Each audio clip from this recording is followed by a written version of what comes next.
El Señor de los Cielos.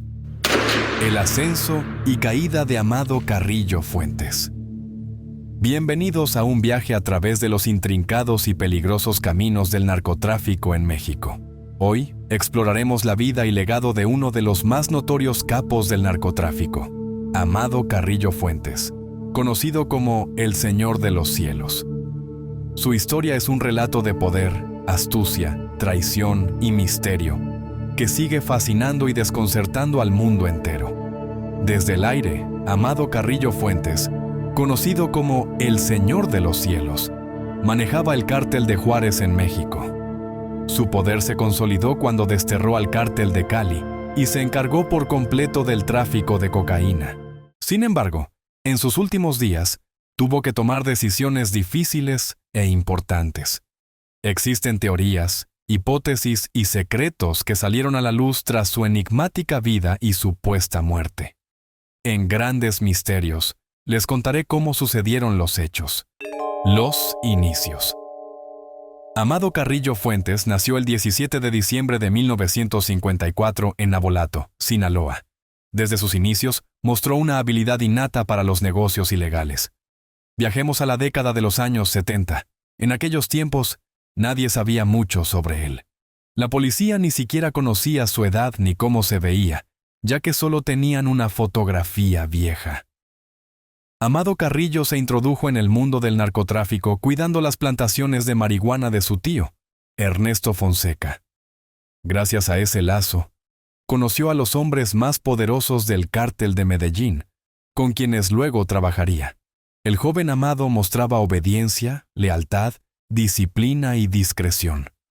Su tío lo envió al poblado de Ojinaga, en Chihuahua, para aprender sobre el negocio de la marihuana con Pablo Acosta Villarreal, conocido como el Zorro de Ojinaga.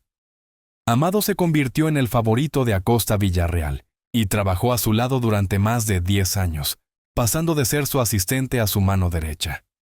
Sin embargo, la ambición de Carrillo no tenía límites.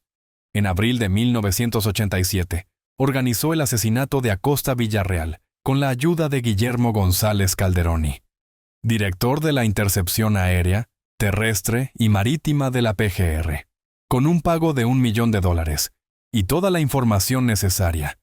Calderoni acribilló a Acosta, dejando el camino libre para que Carrillo asumiera el control del grupo narcotraficante en Ojinaga. El ascenso al poder. A finales de los 80, Amado Carrillo dejó Ojinaga y se asentó en Ciudad Juárez. Manteniendo un perfil bajo, poco a poco fue tomando relevancia y, tras la caída de Miguel Ángel Félix Gallardo, líder del cártel de Juárez, Carrillo tomó las riendas del cártel de Juárez, convirtiéndose en su líder indiscutible. Su apodo, el Señor de los Cielos, se debe a su impresionante flota de aeronaves, incluyendo varios Boeing 727, que utilizaba para transportar grandes cantidades de droga, acumulando una fortuna de miles de millones de dólares. Carrillo no solo heredó un imperio, sino que lo expandió y consolidó. Se asoció con Pablo Escobar, el famoso capo colombiano, para comprar y distribuir cocaína en toda América del Norte. Bajo su mando, el cártel de Juárez se convirtió en el más poderoso de México, superando incluso al cártel de Medellín tras la muerte de Escobar.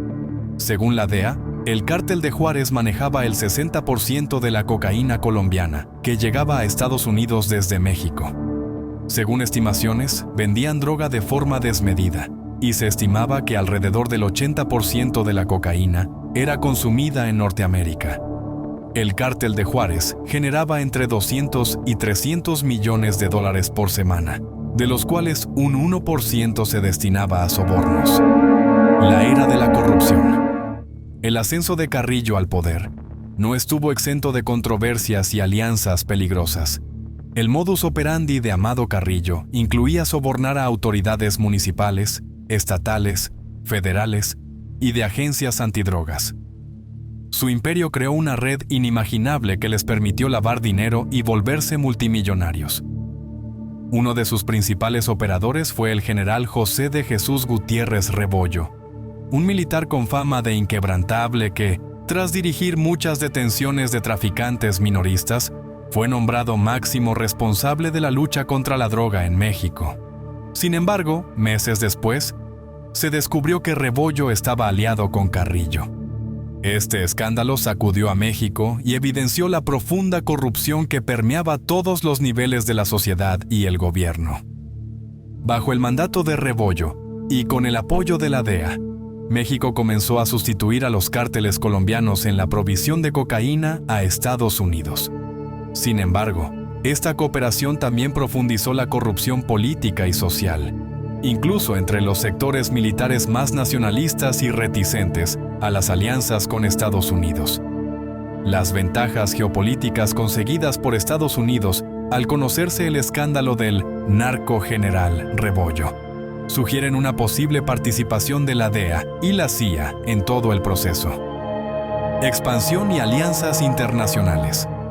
Para finales de la década de los 80, Carrillo se alió con Pablo Escobar y Joaquín El Chapo Guzmán. El objetivo era trasladar grandes cantidades de cocaína desde Colombia para el cártel de Juárez, ingresándolas a Estados Unidos por San Diego y El Paso. Esta alianza permitió que alrededor del 80% de la cocaína consumida en Norteamérica fuera distribuida por estos cárteles, los enemigos y la violencia. A pesar de su poder, Carrillo también tenía enemigos. En 1993, sufrió un atentado en un restaurante en Valley High, al sur de la Ciudad de México, organizado por sicarios del cártel de Tijuana. Sobrevivió gracias a su guardaespaldas, pero el incidente evidenció los peligros constantes a los que se enfrentaba, la huida y el fin del imperio. 6 años tuvieron que pasar para que Amado Carrillo estuviera en la cima del narcotráfico. Era discreto con su estilo de vida y pasaba inadvertido para las autoridades. Eso era diferente a los capos de la época, quienes se vanagloriaban de sus riquezas.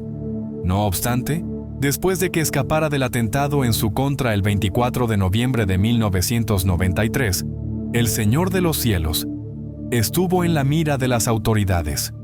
Carrillo tenía 2 órdenes de aprehensión en su contra por delitos contra la salud y estaba involucrado en 26 investigaciones, tanto en México como en Estados Unidos. En diciembre de 1996, el general Jesús Gutiérrez Rebollo fue designado director del Instituto Nacional para el Combate a las Drogas. Aunque logró capturar a varios rivales del cártel de Juárez, una denuncia anónima reveló que Rebollo estaba protegiendo a Carrillo. Este escándalo llevó a la condena de Rebollo a 40 años de prisión por traición y otros delitos. Tras la caída del comandante militar José de Jesús Gutiérrez Rebollo, el gobierno de Estados Unidos presionó a México para que detuviera a Carrillo. La DEA ofreció una recompensa y Amado Carrillo huyó hacia Chile, donde ingresó con el nombre falso de Jorge Torres o Jorge Venegas. La foto del pasaporte era verdadera, pero nadie la relacionaba con el personaje gracias al cuidado con que el narcotraficante ocultaba su identidad, con la cual, en ese tiempo que estuvo en Chile, compró parcelas de agrado en la comuna de La Calera. Se dice que tuvo 3 hijos en Chile, con distintas mujeres. Hoy en día, solamente se sabe de una hija llamada Carolina. Desde Chile viaja a Buenos Aires y luego a Montevideo, donde crea una entrada para ingresar drogas sintéticas importadas de Europa y distribuirlas por todo el continente. Este tráfico continúa activo hasta el día de hoy y es verificable por los pequeños decomisos que hace la policía de Uruguay cada tanto tiempo. En Chile busca invertir, donde es asesorado por el abogado Héctor Noboa Vázquez, hermano de Jovino Noboa Vázquez, quien luego de aquello fue sometido a proceso por estos nexos con el cártel de Juárez. Hizo lavado de dinero en el Banco Central de esa época con un monto de más de $1 millón. Sin embargo, la constante persecución lo llevó a tomar una decisión drástica: cambiar su apariencia mediante una cirugía plástica. ¿Cómo murió Amado Carrillo? Después de escapar de un atentado en su contra el 24 de noviembre de 1993, ya que su imagen era reconocible, en 1997 llegó a la Clínica Santa Mónica, una de las más exclusivas de Polanco en la Ciudad de México, para realizarse una cirugía plástica. La operación estaba a cargo del reconocido médico Ricardo Reyes. En medio de la intervención, Amado Carrillo falleció debido a la presencia residual de agentes farmacológicos de tipo anestésico. Es decir, era alérgico a este medicamento, según el informe de la autopsia de ese entonces. Una semana después de su muerte, su cuerpo fue mostrado públicamente. Estaba vestido con un traje azul y camisa blanca, pero un detalle despertó las sospechas de que era un doble. El cadáver tenía aún el bigote negro que Amado solía llevar. La familia del famoso narcotraficante confirmó su muerte el 4 de julio e informó que su cuerpo sería trasladado a la funeraria García López de la Ciudad de México, para posteriormente llevarlo a Sinaloa para su entierro. Carrillo Fuentes tenía la cara desfigurada debido a la intervención quirúrgica a la que fue sometido y contaba con un certificado de defunción emitido bajo otro nombre. Debido a estos factores, surgieron varias especulaciones sobre si el cadáver era el del capo del narcotráfico o si se trataba de otra persona. El cuerpo de El Señor de los Cielos llegó a su natal Sinaloa y estaba siendo velado en la funeraria San Martín cuando sucedió algo inesperado. En presencia de doña Aurora Fuentes, madre de Amado Carrillo Fuentes, el cadáver de su hijo fue secuestrado por un grupo de policías armados, quienes sacaron el cuerpo del capo de su ataúd. Los oficiales supuestamente golpearon y amenazaron a la familia del narcotraficante, incluida su madre.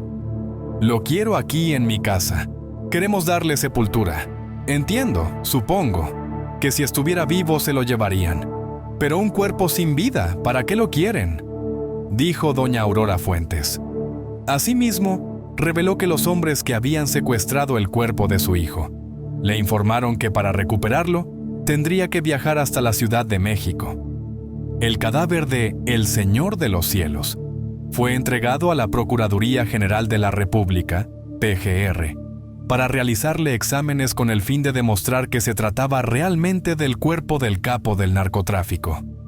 Una semana después de su muerte, la PGR reveló públicamente el cuerpo de El Señor de los Cielos dentro de un ataúd. En ese momento, su rostro estaba desfigurado e irreconocible, lo que generó aún más dudas sobre el fallecimiento del narcotraficante mexicano. Luego de los resultados de los exámenes, y tras comprobar que el cadáver realmente pertenecía a Amado Carrillo Fuentes, el cuerpo del capo del narcotráfico fue entregado a su familia. El Señor de los Cielos fue sepultado en su natal Culiacán, dentro de un mausoleo que en su interior cuenta con una capilla con capacidad para albergar más de 50 personas. José Luis Rodríguez, el Chiquilín, fue el primer sospechoso, ya que trabajaba para el capo del Cártel de Juárez, y no lo volvieron a ver. Si bien se pidieron estudios para saber la verdadera identidad, no encontraron resultados fehacientes de que se trataba verdaderamente de Amado Carrillo. Actualmente, la Procuraduría General de la República, PGR, aún no tiene pruebas de la muerte del capo. Hasta se tejieron versiones de que está en el programa de protección a testigos de la DEA. Sin embargo, 4 meses después de la muerte de El Señor de los Cielos, los médicos que participaron en la cirugía fueron torturados y asesinados. La policía encontró los cuerpos en cilindros con cemento. Estas muertes causaron más revuelo e intriga sobre el verdadero final del Señor de los Cielos, el enigma de su muerte. Aunque nada se ha comprobado, el misterio que rodea la historia de El Señor de los Cielos sigue siendo motivo de debate, dando lugar a documentales, libros y series sobre su vida. El mundo del narcotráfico está lleno de heridas que nunca sanan. El rencor y odio entre los cárteles de Juárez y Sinaloa causó una larga guerra que no terminaría bien. Espero que te haya gustado este documental. Mira el siguiente video de más historias de crímenes y criminales.